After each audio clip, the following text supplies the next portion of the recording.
अस्सलामुअलैकुम स्टूडेंट्स, उम्मीद करता हूँ आप लोग खैरियत से होंगे। मेरा नाम सरफैज़ है और मैं जो है ये लेक्चर ME इंग्लिश सेंटर पे डिलीवर कर रहा हूँ और आप भी ME इंग्लिश सेंटर पे ये देख रहे हैं।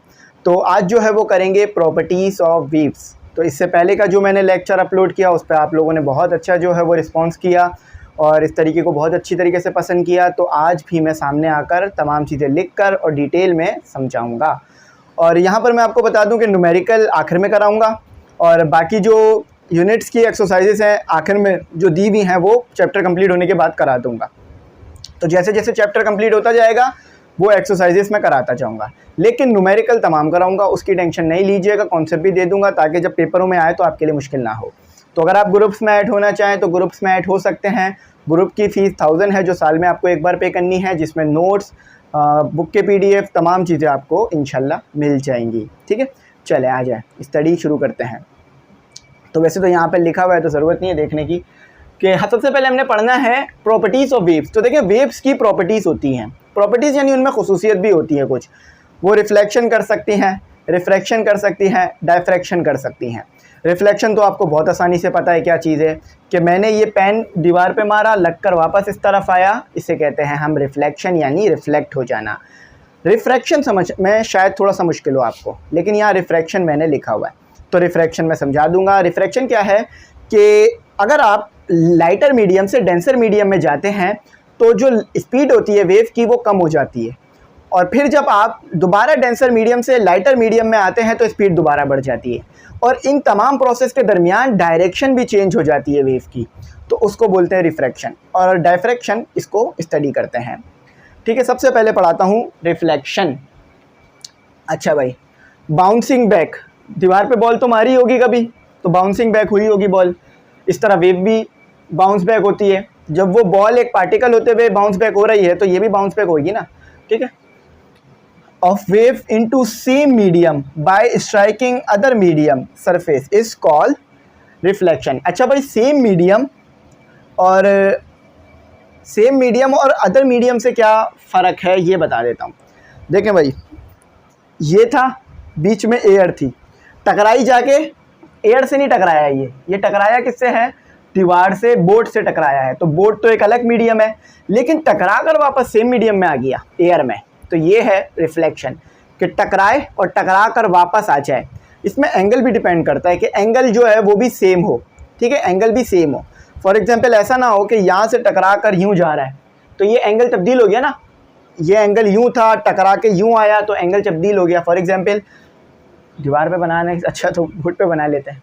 ये बॉल है, ये यहाँ टकराई और वापस टकरा के ऐसे ही आ गई, पहले यूँ टकराई और टकरा कर वापस यूँ ही आ गई। तो ये क्या है, सेम एंगल पे आ जाना वापस। ठीक है, 180 के एंगल पे वापस आ जाना। लेकिन बॉल थी, जाके टकराई, वापस यूं गई क्योंकि उसने अपनी डायरेक्शन को चेंज किया। तो ये जो है ये भी रिफ्लेक्शन है, लेकिन इसको स्टडी नहीं कर रहे हैं हम यहाँ पर। इस तरह की स्टडी को नहीं कर रहे हैं वेव में हम, ये हायर स्टडी में जाती है चीज़। आप ये वाली स्टडी कर रहे हैं कि वहाँ दीवार से लगकर वहीं वाले एंगल पे दोबारा आ जाना। ठीक है, तो ईजी था, कोई मुश्किल तो था नहीं आई होप। तो ये मैंने करा दिया था। अब आ जाते हैं, इसको फर्दर मैं पढ़ा देता हूँ। इसमें थोड़ी सी बातें और भी लिखी हुई हैं ताकि समझा दूँ। अच्छा, डायग्राम देखिए 10.11 बहुत ज़्यादा इंपॉर्टेंट है। अभी दीवार नहीं है, बोर्ड है, तो बोर्ड पे मैं बना भी देता हूँ क्योंकि अगर मैं दीवार पे बनाऊँगा तो शायद मुझे छोड़ेंगे नहीं। तो चलें, तो पहले डायग्राम देख लीजिए फिर उसको बनाता हूँ।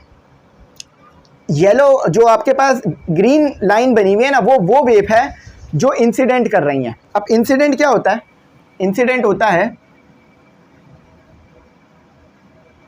ठीक है, इंसिडेंट आपके पास होता है इंसिडेंट वेव। ये वो वेव्स होती हैं जो टकराएंगी जाकर, अभी तक किसी से टकराई नहीं है, टकराएंगी। और जो टकरा कर वापस आती है ना वो होती है रिफ्लेक्टिव वेव्स। ये बहुत छोटी छोटी चीज़ें हैं, बच्चे ये भूलते हैं, नहीं आ रही होती हैं, बस इसी वजह से नहीं आ रही होती है कि पता नहीं होती। तो मैं बता रहा हूँ तो आप याद रखिए। तो ये वेव है, ठीक है। अच्छा, यहाँ पर वेव इन्होंने ऐसे बनाई है, साउंड वेव बनाई है। तो आपको मैंने पढ़ा चुका हूँ, ये लॉन्गिट्यूडनल वेव साउंड वेव होती है। तो ऐसे नहीं कंफ्यूज हो जाएगा सर ये कौन सी वेव बना दी है। और ये दीवार है, तो ये जो वेव है ना ये आपके पास है इंसिडेंट वेव। जब ये यहाँ से टकरा कर आएंगे ना, अच्छा टकरा के ना ये यूं बनाते हैं, यूं, ठीक है। देखें ये परपेंडिकुलर है, ठीक है, परपेंडिकुलर है ना, जिस चीज़ से टकरा रही है उसके परपेंडिकुलर है। वैसे तो मैंने थोड़ा सा एंगल ऐसे बनाया है, लेकिन जब टकरा के वापस जाएगी ना तो परपेंडिकुलर ही शो होगी। टकरा गई, टकराने के बाद ये चीज़ क्या है, थोड़ी बैंड है, यूँ है, थोड़ी बैंड है, तो टकरा कर वापस वैसे तो नहीं आएगी सीधी। क्यों आएगी, कैसे आएगी, ऐसे आएगी, ऐसे ऐसे आएगी। तो ये है आपके पास रिफ्लेक्शन, कि टकरा कर एक दूसरे के नॉर्मली वापस रिफ्लेक्ट हो जाए, ये है रिफ्लेक्शन। तो यहाँ लिखा हुआ है आपके पास figure 10.11 shows how one can demonstrate, यानी पता कर सकते हैं, जाहिर कर सकते हैं, the reflection of the waves when a vertical straight surface is place in the path of the incoming waves. Vertical मतलब वर्टिकल जो है वो किसकी बात कर रहे हैं, ये सरफेस की, इस रॉड को बोल रहे हैं वर्टिकल, वर्टिकल सरफेस इस रॉड को कहा जा रहा है। ये रास्ते में रखा हुआ है वेव के, तो वेव इससे टकरा के वापस आएगी। क्यों, क्योंकि ये एक पार्टिकल है ना, तो पार्टिकल्स से टकरा कर वापस आते हैं। जिस दिन ऐसा हो गया ना कि पार्टिकल से टकरा कर वापस आने के बजाय उसमें से पार हो गए, तो फिर जो बहुत सारे लॉस है ना वही तब्दील हो जाएंगे फिजिक्स में, क्योंकि फिर कोई भी चीज़ टकरा कर अंदर चली जाएगी। जैसे कि मैं इस बोर्ड से आकर तेज़ी में लगूँ, तो ऐसा तो नहीं है कि मैं वहाँ दूसरे कमरे में चले जाऊँ, बल्कि टकरा कर नीचे गिरूँगा ज़मीन के ऊपर, ज़मीन बोस हो जाऊँगा। तो ये एक बहुत बड़ा लॉ है, आपको पता है कि every action there is an equal opposite reaction, मतलब हर एक्शन का अपोजिट रिएक्शन आ रहा होता है थर्ड लॉ के मुताबिक। तो जब मैं दीवार से टकराऊंगा तो दीवार मुझ पर भी फोर्स लगा देगी। तो यहाँ पर ये है कि अब जो असल बात मैं बता रहा था वो ये है कि the incident waves are reflected from the surface at the same angle. Same angle क्या मुराद, के 90 के एंगल पे या वापस उसी एंगल पे वापस आ जाए जिस एंगल से टकराई थी।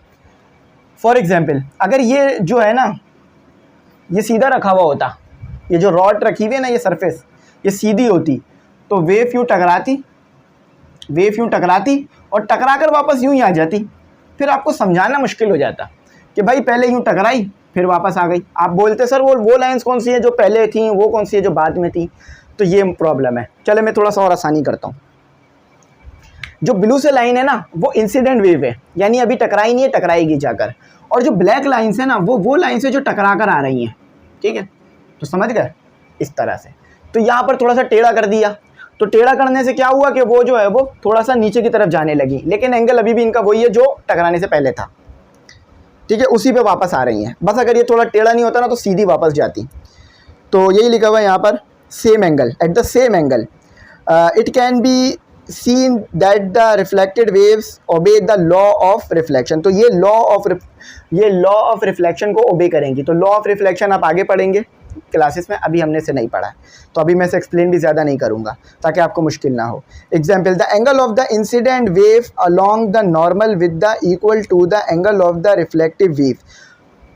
तो यहाँ मैं बताता हूँ कि आपके पास जो ये एंगल है ना, ये वेव ऐसे है, ठीक है। ये वेव आपके पास ऐसे है और टकरा कर ये वेव, मैंने थोड़ा सा यूँ बना दिया था, इसको थोड़ा सा यूँ बना देता हूँ, ठीक है। ये टकरा कर ये वेव यूँ आई, बेहतर डायग्राम बना दिया ताकि आपको और अच्छी तरह समझ में आ जाए। ये टकरा कर ये वेव यूँ टकराई, ऐसे करके टकराई और यूँ वापस आने लगी, ठीक है। ये यूँ वापस आने लगी। तो ये भी 90 के एंगल पे टकरा रही है, मतलब ये भी परपेंडिकुलर है और ये भी इसके परपेंडिकुलर है, तो दोनों एक दूसरे के परपेंडिकुलर आ रहे हैं। तो ये है हमारे पास रिफ्लेक्शन के, जिस एंगल पे जाके टकराए उसी एंगल पे रिफ्लेक्ट होकर वापस आ जाए, ठीक है। ये है आपके पास। तो ये रिफ्लेक्शन हो गया। अब आ जाते हैं रिफ्रैक्शन। रिफ्रैक्शन मैंने अभी थोड़ी देर पहले आपको बताया था, इसको मैं रिमूव कर देता हूँ ताकि आपके लिए जो है मैं रिफ्रैक्शन का कॉन्सेप्ट को लिख दूँ। रिफ्रैक्शन मैंने अभी थोड़ी देर पहले आपको जो है वो बताया था, रिफ्लेक्शन भी लिख देता हूँ।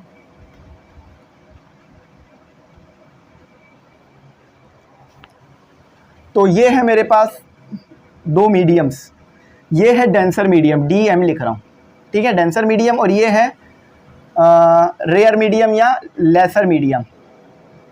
फॉर एग्जांपल यहाँ पर पार्टिकल्स कम है, पार्टिकल्स की तादाद कम है, यहाँ पर पार्टिकल्स की तादाद ज़्यादा है, और ये भी लेसर मीडियम है, ठीक है। बस ये डेंसर मीडियम है। तो ये आई आपके पास वेव। अब वेव में ऐसे सीधी लाइन बना के बता रहा हूँ, आप समझ जाइएगा वेव है ये। चाहे तो इसको ऐसे करके ड्रॉ कर लीजिएगा। जब ये अंदर से पास होगी ना, डेंसर मीडियम में घुसेगी, तो इसकी स्पीड कम हो जाएगी और डायरेक्शन चेंज हो जाएगी। देखो पहले यूँ आ रही थी, अब डायरेक्शन चेंज हो गई, ठीक है। अब दोबारा जब लेसर मीडियम में जाएगी ना, तो इसकी डायरेक्शन दोबारा चेंज हो जाएगी और स्पीड बढ़ जाएगी। यहाँ स्पीड ज़्यादा थी, एस ज़्यादा था यहाँ स्पीड कम थी, क्योंकि यहाँ पर पार्टिकल ज़्यादा थे तो उससे पार्टिकल्स टकरा रहे थे तो वो वेव को रोक रहे थे। यहाँ पर स्पीड दोबारा ज़्यादा हो गई, क्योंकि यहाँ पर पार्टिकल दोबारा कम हो गए। तो इसे कहते हैं रिफ्रैक्शन, कि लेसर मीडियम से डेंसर मीडियम में जाए, स्पीड कम हो जाए, फिर डेंसर मीडियम से दोबारा लेसर मीडियम में आ जाए, स्पीड बढ़ जाए और डायरेक्शन चेंज हो जाए। तो ये आपके पास रिफ्रैक्शन के कानून होते हैं।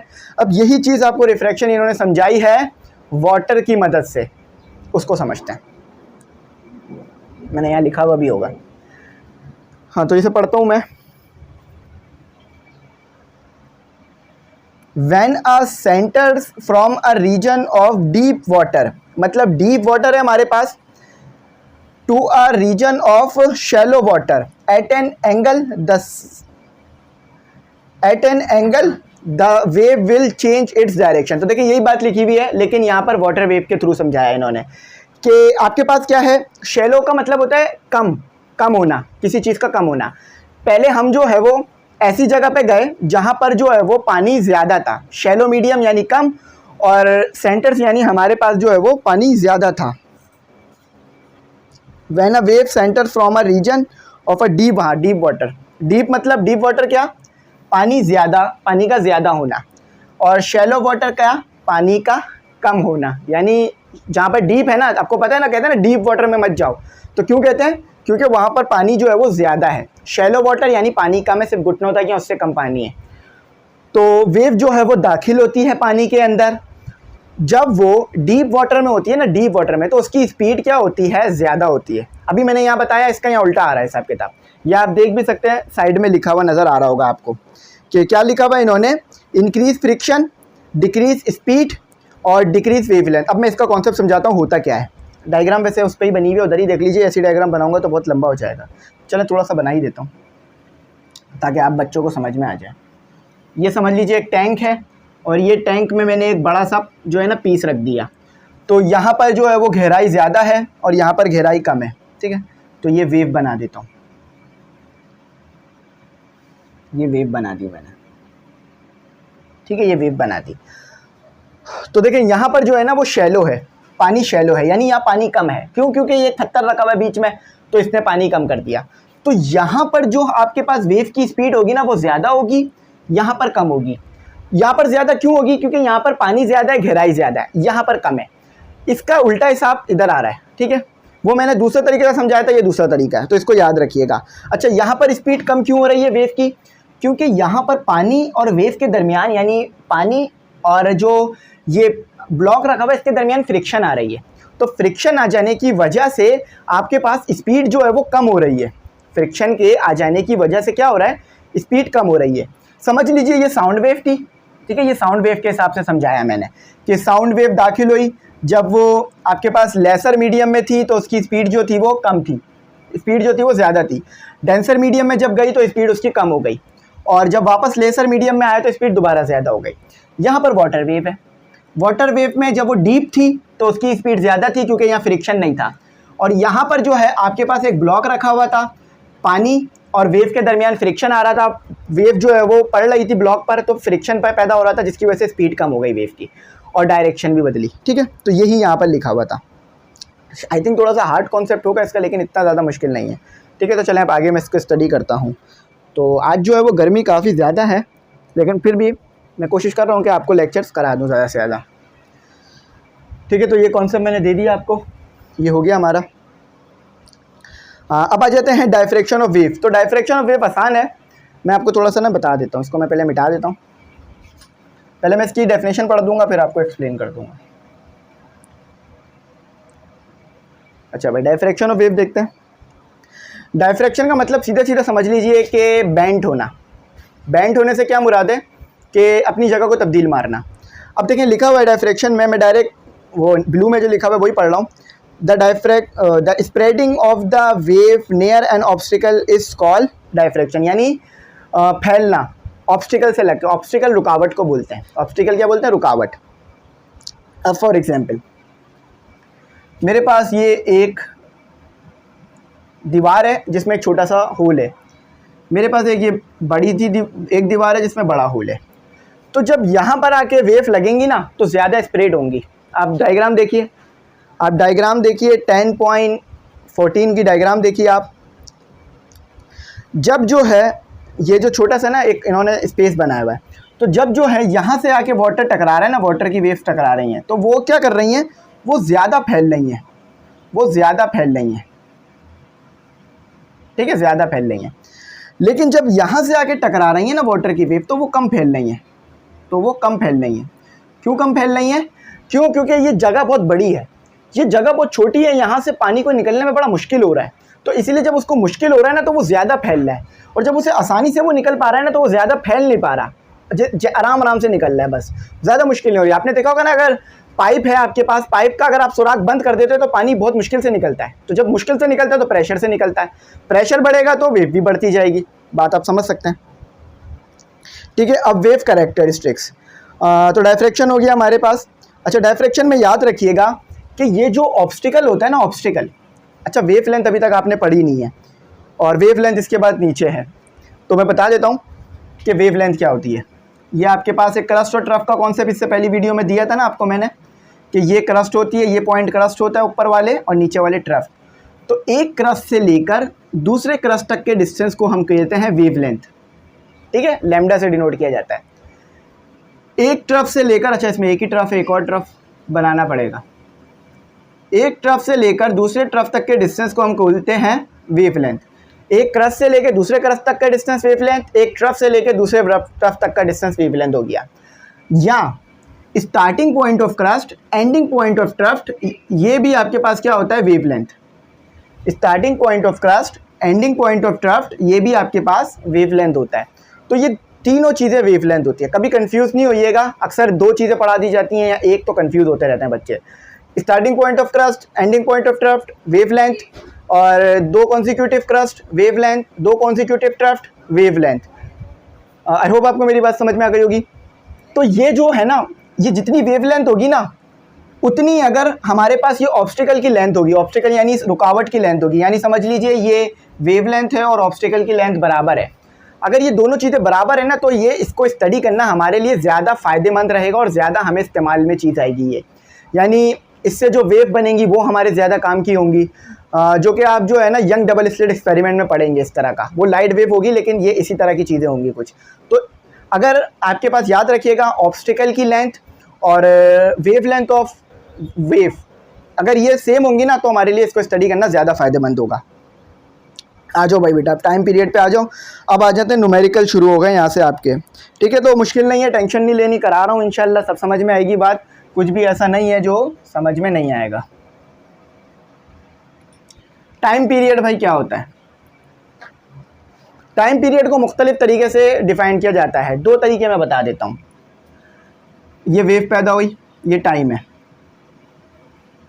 ये वेव यहाँ से शुरू हुई, यहाँ पर ख़त्म हुई, तो इतना जो हमारे पास वक्त है ना, इसे कहते हैं हम टाइम पीरियड।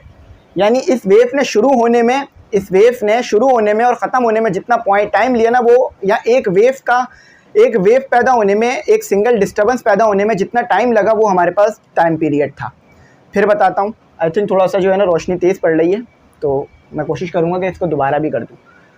तो जब देखो ये वेव यहाँ से पैदा हुई, एक क्रस्ट आया, एक ट्रफ्ट आ गया, ठीक है, एक क्रस्ट आ गया, एक ट्रफ्ट आ गया, और यहाँ से लेके यहाँ तक जितना टाइम लगा ना इस वेव को बनने में, ये क्या था, टाइम पीरियड। ये इस तरह याद रखें, ज़िंदगी भर याद रहेगी। यहाँ टाइम पीरियड को ऐसे भी बताते हैं कि मीन से एक्सट्रीम जाना, एक्सट्रीम से मीन आना, यहाँ पे बता देता हूँ, ठीक है। मीन से एक्सट्रीम जाना, एक्सट्रीम से इधर आना, और इधर से दोबारा इधर आ जाना, जितना टाइम इसमें लगेगा ना, उसे टाइम पीरियड कहेंगे। तो ये वाला टाइम पीरियड हम जब पढ़ेंगे, जब पेंडुलियम को स्टडी करेंगे। अभी जो हम टाइम पीरियड पढ़ेंगे, वो टाइम पीरियड हम वेव से रिलेटेड पढ़ेंगे। तो यहाँ से लेकर यहाँ तक जितना टाइम लगता है वेव को बनने में, उसे क्या कहते हैं, टाइम पीरियड। और इसको कहते हैं सिंगल वेव। ये क्या बन गई है, सिंगल वेव। सिंगल वेव में क्या होता है, आपके पास एक क्रस्ट होती है, एक ट्रफ्ट होती है, और उसमें एक ही वेव लेंथ उसकी क्या होती है, सिंगल वेव की लैम्डा। फॉर एग्जांपल यहाँ से लेके यहाँ तक जो वेव लेंथ है वो है आपके पास लैम्डा, ठीक है। तो ये आपके पास क्या है, ये आपके पास हो गई वेव, सिंगल वेव। इसको जो टाइम लगा बनने में वो हुआ टाइम पीरियड। तो फिर बता रहा हूँ टाइम पीरियड क्या है। एक सिंगल वेव को बनने में जितना टाइम लगता है वो आपके पास टाइम पीरियड होता है।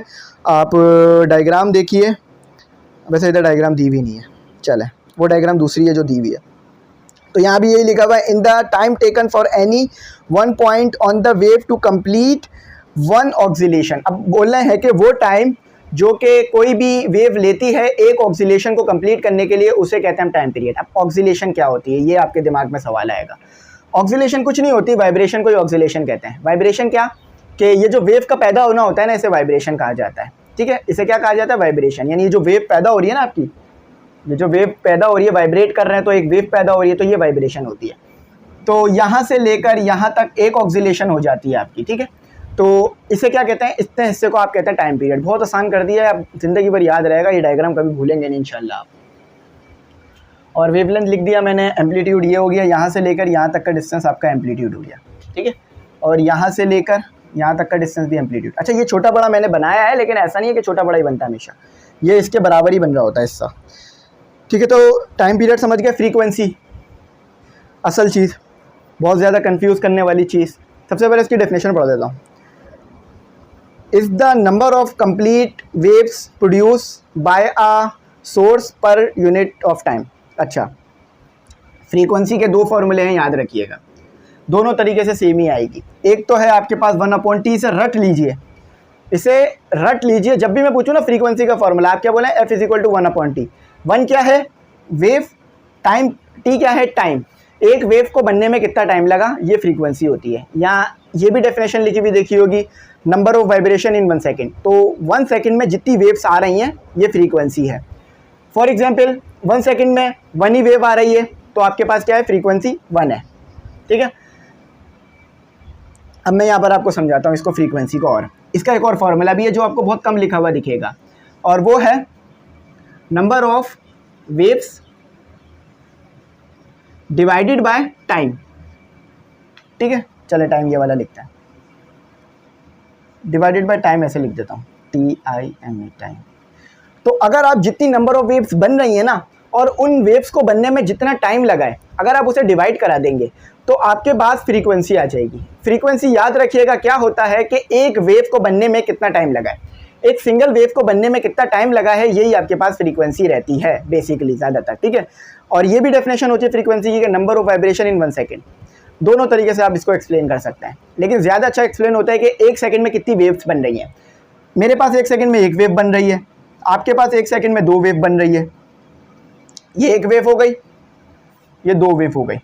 ठीक है, मेरे पास 1 सेकेंड में 1 वेव बनी, आपके पास 1 सेकेंड में 2 वेव बनी है। ठीक है, तो ये आपके पास फ्रीक्वेंसी आ रही है। फ्रीक्वेंसी को आप 2 तरीके से निकाल सकते हैं। ये फॉर्मूला तो बहुत जगह देखा होगा, ये फॉर्मूला बहुत कम देखा होगा कि नंबर ऑफ वेव्स को डिवाइड कर दो टाइम से तो आपके पास फ्रीक्वेंसी आ जाएगी। तो ये क्या बता रहा होगा, जब आपके पास ये फ्रीक्वेंसी आएगी, ये बता रहा होगा कि कितनी वेव आई है सेकंड में, आपके पास 1 सेकंड में कितनी वेव आई हैं। अब आप बोलेंगे सर कैसे, मैं बताता हूँ। 10 बच्चे हैं, 10 स्टूडेंट हैं, और मेरे पास कितने रुपए हैं, मेरे पास हैं 5 रुपये, मेरे पास 5 रुपये। तो मैं 10 को जब 5 से डिवाइड कराऊंगा तो मेरे पास क्या चीज़ आ रही होगी, मेरे पास ये चीज़ आ रही होगी ना कि एक बच्चे को कितने मिलेंगे। तो ये आ रहा है मेरे पास 2, ये आ रहा है मेरे पास 1, तो एक बच्चे को कितने मिलेंगे, एक पर स्टूडेंट कितने मिलेंगे मुझे, पर स्टूडेंट मुझे मिलेंगे 2 रुपये। मैं हर स्टूडेंट को 2 रुपये दूंगा तो सब में इक्वली पैसे डिवाइड हो जाएंगे। तो यही तो फ्रीक्वेंसी में भी हो रहा है आपके पास, कि आपके पास कितनी वेव है, कितना टाइम है, उसे डिवाइड करा दो तो आपको पता चल जाएगा कि एक वेव पैदा होने में कितना टाइम लगा था। यही है ना भाई, कि आपके पास टोटल कितने हैं, 10 रुपये हैं, आपने जो है उसे 5 से डिवाइड किया तो आपको पता चल रहा है कि आपको एक बच्चे को 2 रुपये दे रहे हैं आप। तो इसी तरह से आपके पास अगर 10 वेव आ रही हैं, उसको 5 सेकंड लग रहा है बनने में, तो एक वेव को बनने में कितना टाइम लगा, 2 सेकंड लगे। एक वेव को बनने में कितना टाइम लगा, 2 सेकंड लगे। तो कोई रॉकेट साइंस नहीं है। फ्रीक्वेंसी क्या है कि एक वेव को बनने में जो 1 सेकंड में कितनी वेव बन रही है ये कह लीजिए, या एक वेव का कितना टाइम है आपके पास, ये देख लीजिए। ठीक है, चलें। फ्रीक्वेंसी का यूनिट सबसे बेहतर, फ्रीक्वेंसी का यूनिट अगर ये लिखा हुआ आ जाए ना तो भी सही है, ये लिखा हुआ आ जाए तो भी सही है, और ये लिखा हुआ आ जाए ना हर्ट्ज तो ये भी सही है। ये दोनों इसके यूनिट, तीनों इसके यूनिट्स हैं, कंफ्यूज नहीं होइएगा। चलें बराबर लिख देता हूँ, क्योंकि आपको पता है टाइम डिवाइड में मौजूद है ना, तो ये सेकंड इन्वर्स होगा। अगर आप सेकंड को ऊपर ले जाएंगे, डिनोमिनेटर से न्यूमिनेटर में ले आएंगे, तो उसके ऊपर -1 आ जाएगा, और इसे हर्ट्स भी लिख सकते हैं आप। तो वैसे तो हर जगह यूनिट हर्ट्स लिखिएगा, ये नहीं लिखिएगा, ये सिर्फ आपकी नॉलेज के लिए है, MCQs में आ जाता है अक्सर। अच्छा भाई, वेव फ्रंट इसके बाद वाला कॉन्सेप्ट है, ठीक है। अच्छा, वेव की स्पीड, ये है आपके पास डेरिवेशन, ये है स्पीड ऑफ वेव की छोटी सी डेरिवेशन करा रहा हूँ, इसे देखिए।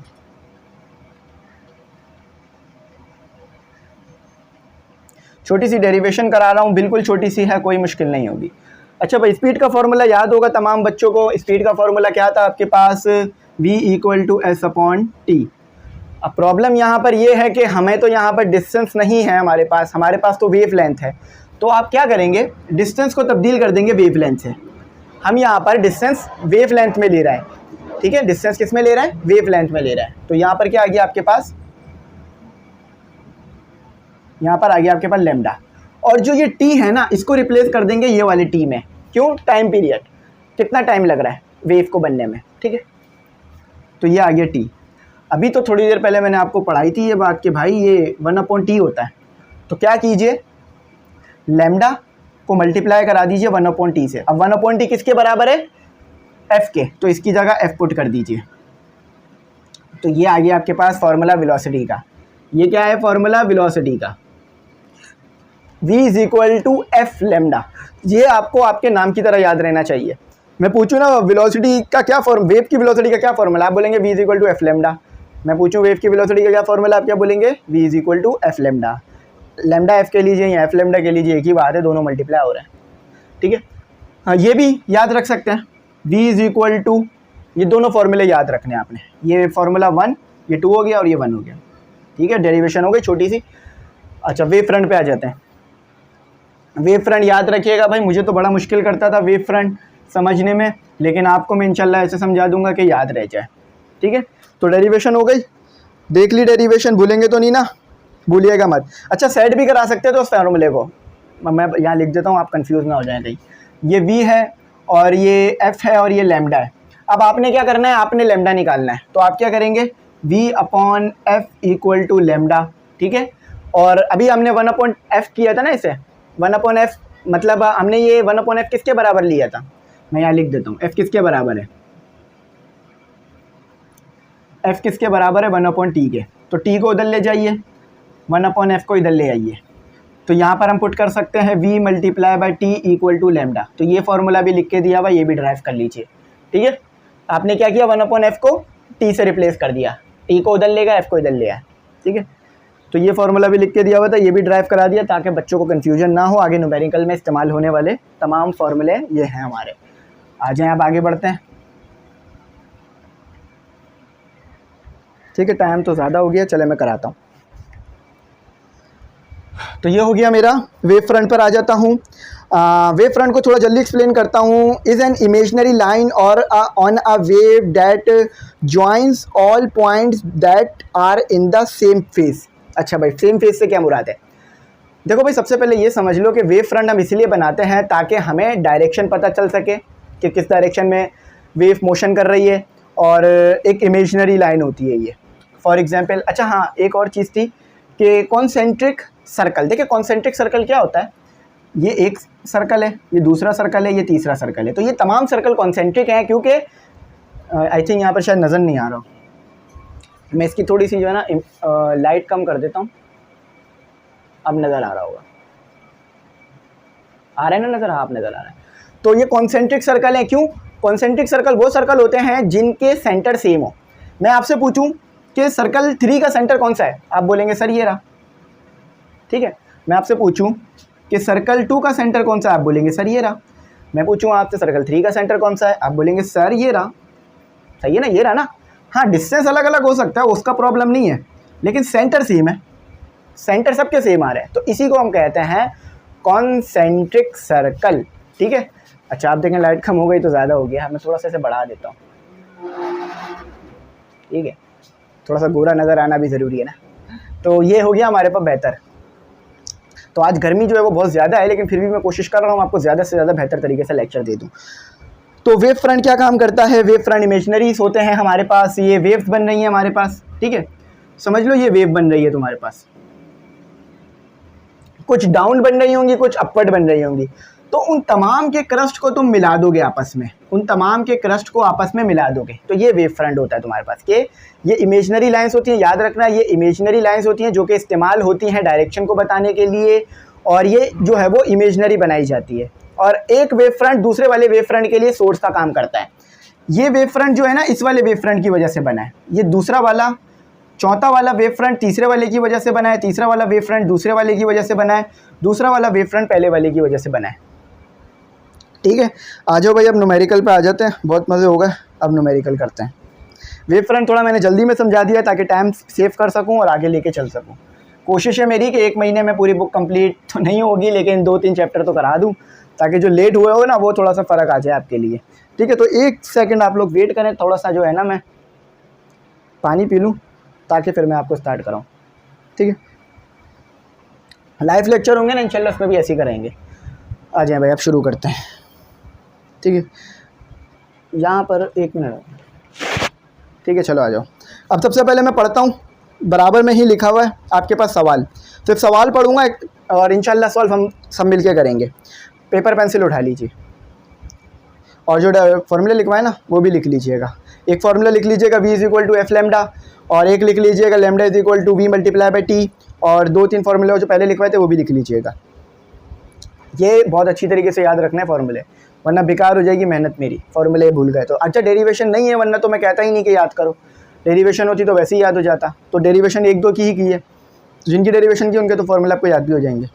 अच्छा, to given show the given show, अच्छा डायग्राम से होगा ये, सही है, डायग्राम देखनी पड़ेगी। The given figure shows the displacement versus the time of a wave travelling to the right, find the speed of 4 second with the speed of 4 second. अच्छा, तो पहले में आपने क्या पता करना है, what is the time period and frequency of the wave. अच्छा भाई, अब देखें ये बड़ा मुश्किल है न्यूमेरिकल, लेकिन ज़्यादा मुश्किल नहीं है, मैं डायग्राम बनाता हूँ अभी एक्सप्लेन हो जाएगा। ठीक है, ये 1 सेकेंड, ये 2 सेकेंड, ये 3 सेकेंड, ये 4 सेकेंड, ये 5 सेकेंड, ये 6 सेकेंड। मैं पहले डायग्राम बना देता हूँ ताकि आपको समझ में आ जाए। 1 2 3 4 5 6 7, ठीक है 7 हो गया, और ये हो गया 8 सेकेंड। ठीक है, ये इन्होंने भी जो टाइमिंग दी हुई है ये कर लेते हैं 1.0 और 0.3। ये देखें 0.2 को जो है ना इन्होंने नहीं लिखा है, मैं लिख देता हूँ आपके लिए, ठीक है, ताकि आपको और आसानी कर दूँ। और 0.4, मेरा काम ही आपके लिए आसानी करना, तो आसानी ही क्रिएट करूँगा। 0.6 सेकेंड, 0.7 सेकेंड, 0.8 सेकेंड, और ये एक्स एक्सिस पे है मेरे पास टाइम, जो कि यूनिट रखता है सेकेंड। ठीक है, और वाई एक्सिस पे है मेरे पास डिस्प्लेसमेंट, जिसे मैं एक्स से डिनोट करूँगा, या डी से चाहे तो डी से डिनोट कर लीजिएगा, लेकिन ये है हमारे पास सेंटीमीटर में। ठीक है, अच्छा भाई, ये 1 सेकेंड, 5 सेकेंड, 10 सेकेंड, इसको ज़्यादा खोलते नहीं है क्योंकि जगह नहीं है। ठीक है, अच्छा सेंटीमीटर में है, याद रखिएगा, मीटर सॉरी सेकेंड नहीं है, ये जो है मीटर है। अब ये नीचे जा रहा है, डाउनवर्ड जाते हैं तो आपको पता है नेगेटिव हो जाता है ग्राफ हमारा, है ना। तो ये पॉजिटिव का वाई एक्सिस, ये नेगेटिव का वाई एक्सिस, ये पॉजिटिव का वाई एक्सिस, ये नेगेटिव का वाई एक्सिस। ठीक है, तो ये हो गया आपके पास 0 ओरिजिन है, ये हो गया, देखिए ग्राफ समझे थे ना, अब इम्प्लीफिकेशन सीखें, देखिए मैथ में इंटरेस्ट बढ़ेगा अब आपका यहाँ से। अच्छा भाई, क्या क्या है, कहा है कि टाइम वेस्ट करे बगैर जो है तुम पता कर लो। सबसे पहले कहा है कि what is the time period and frequency, सबसे पहले टाइम पीरियड पता करो। तो टाइम पीरियड का फॉर्मूला हमने क्या पढ़ा था यहाँ पर, टाइम पीरियड का फॉर्मूला जो हमने पढ़ा था वो जो है हमने यहाँ पर लाना है। ठीक है, तो टाइम पीरियड देखते हैं, टाइम पीरियड यहाँ पर कैसे जो है वो निकलेगा। तो टाइम पीरियड देखते हैं आगे। अच्छा भाई, तो यहाँ पर हमारे पास टाइम पीरियड कैसे पता करेंगे हम, सबसे पहले तो आपको ना इसको स्टडी करना है, सबसे पहले इसको स्टडी करना है। तो इसका जो टाइम पीरियड है ना, अगर आप ऐसे भी देखें तो समझ में आ रहा है, ये 4 सेकेंड आ रहा है, 0.4 सेकेंड आ रहा है। मैं आपको इसमें दिखाता हूँ टाइम पीरियड, आपको वाकई ही इन्होंने इसमें भी जो है ना वो 0.4 सेकेंड ही निकाल के दिया, जो मैंने आपको सिखाया था बिल्कुल वैसे ही हुआ है। लेकिन फिर भी आपको जो है वो फॉर्मूला लगा के निकालना है। तो गिवन डेटा देख लेते हैं, गिवन डेटा में क्या है। तो गिवन डेटा में आपके पास इन्होंने सिर्फ एक वेलोसिटी मुझे दी थी, जो कि इन्होंने कहा था कि 4 सेकंड है, 4 मीटर पर सेकंड। और अब इन्होंने कहा है मुझे जो है वो पता लगा लो टाइम पीरियड, उसके बाद जो है वो तुम पता लगा लेना वेवलेंथ। ठीक है, तो टाइम पीरियड तो हमें यहाँ से पता चल रहा है, वो हमें पता लगाने की ज़रूरत नहीं है। टाइम पीरियड यहाँ से कितना है, अब देखें अगर आप वैसे समझेंगे ना रट्टे मार के, तो शायद कभी भी ज़िंदगी में समझ नहीं आए, लेकिन अब आपको बात समझ में आना शुरू हो गई होगी कि starting point of crust, ending point of draft wavelength बनाता है, और वहाँ से लेके दूसरे तक का डिस्टेंस भी आपके पास मतलब जो आ रहा होता है वो टाइम पीरियड होता है। मैंने अभी बताया ना टाइम पीरियड क्या होता है थोड़ी देर पहले। तो वेव शुरू हुई है यहाँ से, यहाँ पर एक वेव कंप्लीट हो गई, यहाँ से एक वेव शुरू हुई थी, यहाँ पर एक वेव कंप्लीट हो गई, यहाँ से दूसरी वेव शुरू हो रही है। यहाँ लिख देता हूँ, ये पहली वेव है, यहाँ से शुरू हुई, यहाँ ख़त्म हो गई। दूसरी वेव यहाँ से शुरू हुई, यहाँ ख़त्म हो गई। तो एक वेव को बनने में कितना टाइम लगा, आपके पास आया t = 0.4 सेकेंड। ठीक है, अब लगा लीजिए पता, आप क्या पता लगाना है आपको पता लगाना है फ्रीक्वेंसी। चलो अब फ्रीक्वेंसी पता लगाते हैं। टू फाइंड तो लिखा ही नहीं मैंने, चलो टू फाइंड नहीं लिखा, कोई प्रॉब्लम नहीं है, यहाँ लिख देते हैं, कोई मसला थोड़ी ना। टी पता करना था, कर लिया। फ्रीक्वेंसी पता करनी थी, कर लेते हैं। और एक और चीज़ भी पता करने के लिए कहा था, कैलकुलेट द वेवलेंथ। वेवलेंथ पता करने के लिए कहा था, चलो भाई वो भी कर लेते हैं, कोई प्रॉब्लम नहीं है, जो बोलो करेंगे। ठीक है, क्योंकि हम तो पढ़ रहे हैं ना, तो सोल्यूशन करते हैं आ जाए, लिखते जाइएगा। रट्टे मार सकते हैं ना, तो ये रट्टा मार लीजिएगा, लेकिन ये बहुत मुश्किल है इस तरह से समझना। जो मैं समझा रहा हूँ वैसे समझिए, इंशाल्लाह कभी नहीं भूलेंगे ज़िंदगी में, देखते ही पेपर बता देंगे क्या टाइम पीरियड आ रहा है। इसी तरह के सवाल आते हैं एप्टीट्यूड में, एंट्री टेस्ट में, हर जगह पर बड़े प्रॉब्लम क्रिएट करते हैं। मुझ जैसे टीचर को भी क्रिएट कर सकते हैं अगर समझे हुए ना हो। तो आप इसको समझ के रखिए कि जब एक वेव शुरू होती है और जहाँ पर ख़त्म होती है उतना जो टाइम आ रहा होता है टाइम एक्सेस पर, वो आपके पास होता है टाइम पीरियड। चलो भाई आ जाओ। तो v = f multiply by lambda पढ़ाया था ना, v = f लेमडा, याद रख लो ज़िंदगी में, कभी नहीं भूलना। लेकिन प्रॉब्लम, ना ही मुझे पता फ्रीक्वेंसी, ना ही मुझे पता लेमडा, ये सवाल तो गलत है। नहीं भाई, ये सवाल गलत नहीं है, ये जो है वो इस तरह से होगा। अभी पढ़ाया था ना कि फ्रीक्वेंसी किसके बराबर होती है, 1/t के। ठीक है, फ्रीक्वेंसी किसके बराबर होती है, 1/t के बराबर होती है आपके पास फ्रीक्वेंसी। बल्कि एक काम करते हैं ना, लेमडा क्यों पता लगा रहे हैं, तो लेमडा पता लग जाएगा, डायरेक्ट वो पता करते हैं ना फ्रीक्वेंसी। तो भाई यहाँ पर आप देखो क्या करना है हमें, आपको क्या है, टाइम पता है। चले जैसे मैं कर रहा था ना वैसे ही करता हूँ, ताकि पहले लेमडा तो आ जाए मेरे पास, आगे पीछे हो जाएगा, कोई मसला नहीं है, हो जाएगा आराम से। ठीक है, ये लेमडा आ गया मेरे पास। ठीक है, टी यहाँ क्या हो रहा है, डिवाइड, वहाँ जाके हो जाएगा मल्टीप्लाई। ठीक है, अच्छा टी क्या दिया हुआ है आपको इन्होंने, इन्होंने अभी टी मैंने निकाला ना ऊपर ग्राफ की मदद से 0.4। अच्छा वेलोसिटी क्या दी हुई है 4। अब इन्हें क्या करना होगा, हमें मल्टीप्लाई, तो आपके पास आ जाएगा आपका लेमडा। तो अब इसको तो मैं कैलकुलेटर से ही करूँगा ताकि हो जाए। 0.4 मल्टीप्लाई बाय 4, तो आपके पास आ रहा है लेमडा आ रही है 1.6 सेंटीमीटर। सेंटीमीटर नहीं बल्कि मीटर आएगा, क्योंकि हमें वेलोसिटी इन्होंने मीटर में दी हुई थी ना, मीटर आएगा, क्योंकि वेलोसिटी मीटर में दी हुई थी, तो वेवलेंथ भी सेंटीमीटर मीटर ही आएगी। तो ये आ गई तुम्हारे पास तुम्हारी वेवलेंथ, इसे चेक कर लेना, बिल्कुल सही आई होगी। अब पता करना फ्रीक्वेंसी, इसी फॉर्मूले का इस्तेमाल करते हैं, v = f multiply by lambda. आपको लेमडा पता है, ठीक है, आपको v भी पता है, तो ये 4 है आपका। और चले बल्कि सेट कराता हूँ पहले ताकि कंफ्यूज ना हो जाए, v divided by lambda multiply by f। तो ये f हो गया आपके पास। v कितना दिया हुआ है आपको, v दिया हुआ है 4 मीटर पर सेकेंड। लेमडा मैंने अभी निकाला है 6, तो ये हर्ट्स में आ रहा होगा। डिवाइड करा देता हूँ मैं इसको, 4 डिवाइडेड बाय 1.6 मेरे पास आया 2.5। तो चेक करके बताइए सही आया या गलत आया। ठीक है, ये आ गई आपकी फ्रीक्वेंसी। ठीक है, कैसा करा, अच्छा किया ना। तो उम्मीद करता हूँ समझ में आया होगा, बहुत डिटेल में गया, एक अच्छी सी डायग्राम बना दी। साइड में हो जाता हूँ, तस्वीर खींच लो। ठीक है, तो फिर अब अगला बढ़ते हैं आगे। चलो मैं चेक भी कर लेता हूँ सही हुआ है या नहीं हुआ है। तो बिल्कुल सही हुआ है भाई, आपके पास वेवलेंथ जो आ रही है वो आ रही है 1.6 मीटर, और फ्रीक्वेंसी तो गलत आ गई। नहीं भाई, फ्रीक्वेंसी बिल्कुल सही आई है 2.5 मीटर। ठीक है, फ्रीक्वेंसी बिल्कुल सही है, ये 2.5 मीटर। और आपके पास जो वो आई है, क्या कहते हैं, फ्रीक्वेंसी इन्होंने निकाल के दिखाई हुई है ना 2.5 हर्ट्ज़। अच्छा, यूनिट ऐसे लिखा है, कंफ्यूज नहीं होइएगा, चाहे तो ऐसे लिख लें यूनिट या ऐसे लिख लें, एक एक चीज़ एक्सप्लेन कर रहा हूँ ताकि कंफ्यूज ना होइएगा। ऐसे भी लिख सकते हैं हर्ट्ज़ का यूनिट, ठीक है, HZ। बाकी इंशाल्लाह तमाम चीज़ें सही होंगी, और सही किया है, बिल्कुल सही उतारा है, कोई टेंशन नहीं है, ठीक है, हो गया। चले मिटा देता हूँ, स्क्रीनशॉट ले लिया होगा, आई होप आप लोगों ने, साइड में हो गया था ना।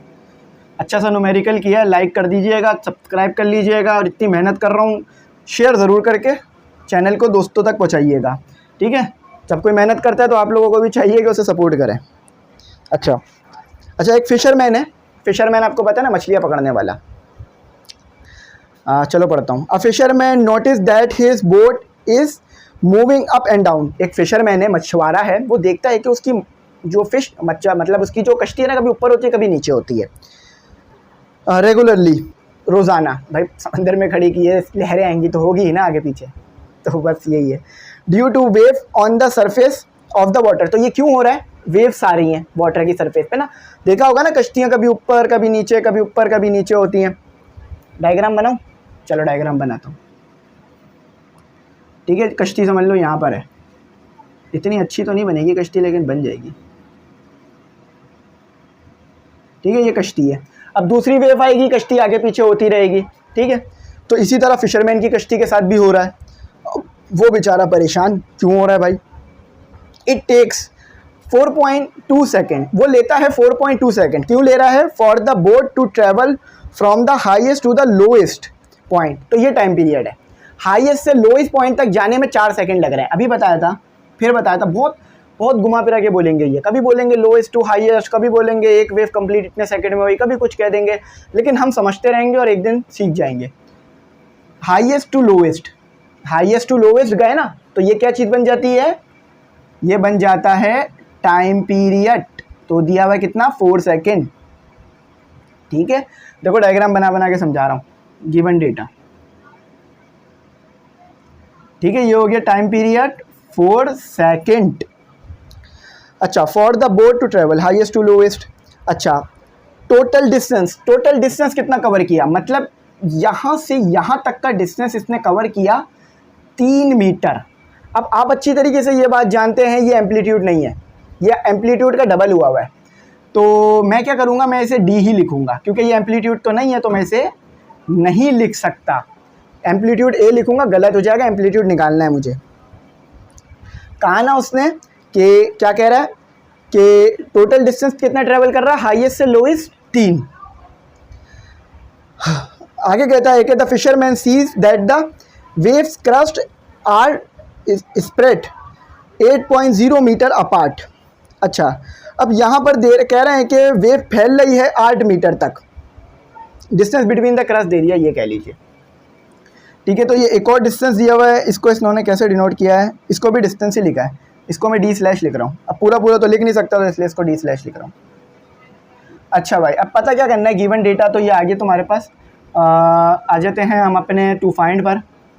सभी कुछ ही पता करना है मेरे ख्याल से यहाँ तो आपको पता करना है टाइम। पहले मैं कह रहा हूँ what is the time period frequency, ठीक है। और फिर तब पता करना है एम्पलीट्यूड। अगर टाइम पीरियड दिया हुआ भी है ना, तो भी आपको खुद ही बताना होगा। फिर पता करना है, फिर आपने पता करना है यहाँ पर वेवलेंथ। फिर पता करना है how fast are the wave moving velocity. तो इतनी चारों चीज़ें आपको यहाँ पता करनी है। वैसे ये आपके लेवल के क्वेश्चन हैं, ज़्यादा मुश्किल वाले नहीं हैं। चलो आओ यहाँ से शुरू करते हैं। सॉल्यूशन, ठीक है। तो अब इसके जो है वो सॉल्यूशन करता हूँ और इसको दिखाता हूँ कैसे जो है वो ये सवाल आपके पास हो रहा है, ठीक है। अच्छा, तो अभी इसने हमें क्या कहा था? फ्रीक्वेंसी को पता करने के लिए कहा था ना। तो सबसे पहले तो मैं यहाँ पर आपको जो है ना वो एम्पलीट्यूड निकाल के दिखा देता हूँ कि एम्पलीट्यूड क्या है। सबसे पहले एम्पलीट्यूड, तो देखो भाई, इसने कहा था कि हाईएस्ट से लोएस्ट जाने में 3 सेकंड ले रहा है, तो यानी आधे सेकंड में ये सिर्फ इतना हिस्सा कवर करेगा, आधे सेकंड में सिर्फ इतना हिस्सा कवर करेगा। तो अगर मैं 3 को डिवाइड करा दूँ 2 से, तो ये आधा हो जाएगा, है ना, आधा हो जाएगा ना। भाई देखो यहाँ से ले, भाई देखो मैंने जो है ना, मैं बताता हूँ, मैं यहाँ से लेकर बोट के आखिरी कोने तक जाने में ले रहा हूँ जो है वो बोट, फिर बताता हूँ, मैं यहाँ से लेकर वहाँ तक जाने में 4 सेकंड ले रहा हूँ, तो आधा बोट कवर करने में कितना टाइम लूँगा, और स्पीड सेम रहेगी पर। तो आप बोलेंगे सर अगर आप टोटल बोट कवर करने में 4 सेकंड ले रहे हैं तो आधा बोट कवर करने में 2 सेकंड लेंगे। तो बिल्कुल यहाँ भी तो ऐसा ही है ना बेटा, कि आपने जो है वो हाईएस्ट से लोएस्ट आने में 3 सेकंड लिए हैं और स्पीड सेम है आपकी, तो फिर आपने जो है वो यहाँ तक एम्पलीट्यूड कितना कवर किया होगा, सिर्फ इतना डिस्टेंस कितना कवर किया होगा, ये डिस्टेंस आपने सिर्फ जो है वो 2 से डिवाइड कर देंगे तो आ जाएगा आपके पास। तो एम्पलीट्यूड निकालने के लिए 3 को डिवाइड करना पड़ेगा 2 से, तो आपके पास आएगा 1.5 मीटर में दिया हुआ ना, मीटर। ठीक है, एम्पलीट्यूड आ गया आपका, पहली चीज़ आ गई। ठीक है, चलो एम्पलीट्यूड चेक करते हैं सही आया या गलत आया। एम्पलीट्यूड बिल्कुल सही आया। ठीक है, 1.5 मीटर बिल्कुल सही आया। तो स्टूडेंट यहाँ पर क्या हो रहा है, यहाँ पर जो है मैं आपको बता देता हूँ, इसकी थोड़ी सी रोशनी भी बेहतर कर देता हूँ। यहाँ तक तो हमारा हो गया था क्वेश्चन। ठीक है, ठीक है, इसकी रोशनी थोड़ी मैंने बेहतर कर दी है। देखें, इन्होंने कहा था कि highest to the lowest point, lowest to the highest point, यानी इस कश्ती को मिटा देता हूँ। यहाँ तक तो आपके पास टी आ रहा है 4, ठीक है, जो कि मैंने टी ही लिख दिया है। इस वाले टी को जो है ना, एक काम करता हूँ, इसको जो है ना मैं स्मॉल टी लिखता हूँ। ठीक है, क्योंकि अगर मैंने इसको भी टी लिख दिया तो फिर वो एक ही जैसे हो जाएंगे ना। तो फिर वेव आगे कंटिन्यू हो रही है, यहाँ आ रही है। अगर यहाँ तक पहुँचने के लिए 4 सेकंड लगा तो यहाँ तक पहुँचने के लिए कितना सेकंड लगेगा? आप बोलेंगे सर 0.8 सेकंड। कितना टाइम लगा? 0.8 सेकंड लगा। क्यों? क्योंकि यहाँ तक पहुँचने के लिए 4, तो यहाँ से यहाँ तक पहुँचने के लिए 8 सेकंड लगेगा। क्यों? क्योंकि 2 वेव हो जाएंगी ना, 2 वेव्स हो जाएंगी। ठीक है, अगर यहाँ से लेकर, मैं आपको एक और बार सही से ना एक्सप्लेन कर देता हूँ थोड़ा सा, चले, ताकि टाइम तो हो जाएगा लेकिन कोई बात नहीं, आपको समझ में आ जाएगी बात। देखो, यहाँ से पहुँचने के लिए यहाँ तक 4 सेकंड लग रहे हैं ना, एक वेव कंप्लीट होने के लिए, तो नेक्स्ट अगली वेव कंप्लीट होने के लिए भी ना 4 सेकंड ही लगेंगे। ठीक है, अगली वेव भी कंप्लीट होने के लिए 4 सेकंड लगेंगे। तो अगर आपको टाइम निकालना है ना, तो आपको क्या करना पड़ेगा कि 2 वेव्स है ना, तो 2 को मल्टीप्लाई करना पड़ेगा 4 के साथ, तो आपके पास आ जाएगा टाइम 2 मल्टीप्लाई बाय 4, 8 सेकेंड। ठीक है, तो टी भी आ गया हमारा, टी भी आ गया हमारा। अब मैं फिर बताता हूँ हुआ क्या है। एक वेव बनने में कितना टाइम लग रहा है? 4 सेकंड। तो दूसरा वेव बनने में भी 4 सेकंड लगेगा ना, सेम ही स्पीड से बन रही है, सेम ही टाइम में बन रही है, तो दोनों वेव बनने में कितना टाइम लगेगा? Total 8 second. तो एक वेव बनने में जितना टाइम लगा है उसको 2 से मल्टीप्लाई करा देंगे तो दोनों वेव का टाइम आ जाएगा बनने में। ठीक है, एक वेव बनने में जितना टाइम लगा, अगर उसको 2 वेव से मल्टीप्लाई करेंगे तो दोनों वेव का टाइम एक साथ आपके पास आ जाएगा। अब आ जाते हैं फ्रीक्वेंसी पर। फ्रीक्वेंसी का फॉर्मूला आपको अच्छी तरीके से पता है, तो कितना है? 8 आया ना? हाँ, 8 आया। ठीक है, अच्छा, क्लास में अगर बच्चे होते हैं ना तो फिर उसको पढ़ाने में भी मज़ा आता है। अभी आप लोग बैठे होते क्लास में तो मैं आपसे पूछता कि हाँ भाई बच्चों बताओ फ्रीक्वेंसी की वैल्यू क्या निकल है, कैलकुलेटर से कैलकुलेट करो। ठीक है, लेकिन पढ़ाना मकसद है, मजाक, हंसी मजाक करना मकसद नहीं है। हाँ, तो स्टूडेंट अब जो है हमने क्या करना है, अपना वेवलेंथ पता लगा, अब हमने वेवलेंथ पता लगानी है। तो अच्छा एक बात बताओ, उसने मुझे एक बात बोली थी, उसने मुझे ये बोला था, मैंने उस वक्त भी शायद आपको इसका हिंट दिया था, लेकिन मैंने पूरी तरह वो बात उस वक्त नहीं बताई थी ताकि आप लोगों के दिमाग में ये चीज़ बैठे, कि उसने ये कहा था कि the fisherman sees that the wave crest are spaced 8 metre apart, यानी वेव के एक वेव से लेके दूसरे वेव तक का डिस्टेंस जो आ रहा है वो 8 मीटर आ रहा है। तो अभी तो थोड़ी देर पहले बताया था मैंने कि एक वेव से लेकर एक वेव की क्रस्ट से लेकर दूसरे वेव की क्रस्ट तक का डिस्टेंस क्या बनता है। चलो इसको मैं थोड़ा सा ना बेहतर करके यहाँ बना लेता हूँ ताकि और अच्छी तरह समझ में आए। ठीक है, टाइम मिटा देता हूँ। ठीक है, मैंने अभी थोड़ी देर पहले ये बात बताई थी कि एक वेव से लेकर, फिशरमैन देख रहा है कि एक वेव से लेकर दूसरे वेव तक का डिस्टेंस आपके पास आ रहा है 8। तो ये क्या होता है? अभी तो बताया था ये वेवलेंथ होती है। ठीक है, एक क्रस्ट से लेकर दूसरे क्रस्ट तक का जो डिस्टेंस होता है वो आपके पास वेवलेंथ होता है। फिशरमैन यही देख रहा है, तो वेवलेंथ तो उसने बता दिया आपको पहले ही कि 8 मीटर। मैंने जानबूझ के यहाँ पर डी को स्लैश में करा था ताकि मैं आपको बाद में इसे एक्सप्लेन कर सकूँ। अब तो वेलोसिटी निकल जाएगी, कैलकुलेटर उठाते हैं, सॉल्व करते हैं, ज़रूरत नहीं पड़ेगी यहाँ पे मिटाने की। v is equal to F lambda. F क्या है आपके पास 0.125 multiply by 8, the answer is, अच्छा मीटर पर सेकंड आएगा आंसर, 0.125 मल्टीप्लाई बाय 8, 1 मीटर पर सेकंड। ठीक है, पता कर लिया। अब देखें ये अगर खुद करते तो कितना मुश्किल था, टीचर की ज़रूरत थी यहाँ पर इस सवालों में। तो मैंने तमाम चीज़ें डिटेल में एक्सप्लेन की, स्क्रीनशॉट ले लीजिएगा, पूरा न्यूमेरिकल एक ही साथ कराया डायग्राम बनाकर। ठीक है, अब कोई पूछे ना आपसे कि यहाँ से लेकर यहाँ तक का क्या टाइम पीरियड आया था, तो ये आया था आपके पास 8 सेकंड का। ठीक है, आगे से ना कोशिश करूँगा और अच्छी डायग्राम बनाऊँ ताकि आपके जो है ना ये याद रहे हमेशा चीज़ें। ठीक है, तो तमाम चीज़ें एक्सप्लेन कर दी। तो फिर अगर पूरी दोनों वेव का टाइम पीरियड 8 आया था तो एक वेव का टाइम पीरियड क्या होगा 4, इसका भी और इसका भी 4। तो तमाम चीज़ें डिटेल में बता दी। आ जाए इसके आंसर चेक करते हैं, क्योंकि मैंने भी देखे नहीं है इसके आंसर चेक करते हैं भाई। आपकी जो टाइम पीरियड आ रहा है वो 8 आ रहा है। ठीक है, आपका एम्पलीट्यूड जो आ रहा है वो 1.5 आ रहा है। ठीक है, आपकी जो वेव लेंथ आ रही है वो 8 मीटर आ रही है। ठीक है, आपकी जो वेलोसिटी आ रही है वो 1 आ रही है। चाहे तो रिजल्ट बना लीजिएगा जैसे इन्होंने बनाया है। उम्मीद करता हूँ मेरी बात समझ में आ गई होगी। काफ़ी मेहनत लग रही है लेक्चर्स को अपलोड करने में, और ज़्यादा मेहनत इसलिए लग रही है कि गर्मी बहुत है। गर्मी कम हो तो और अच्छी तरीके से हो जाए काम, तो गर्मी की वजह से ज़्यादा मुश्किल हो रही है। आपको शायद नज़र भी आ रहा होगा, पसीना मुझे बहुत ज़्यादा आ रहा है। तो चैनल सब्सक्राइब कर लीजिएगा, बेल आइकन प्रेस कर लीजिएगा, हो सके तो लिंक दोस्तों में शेयर कर दीजिएगा।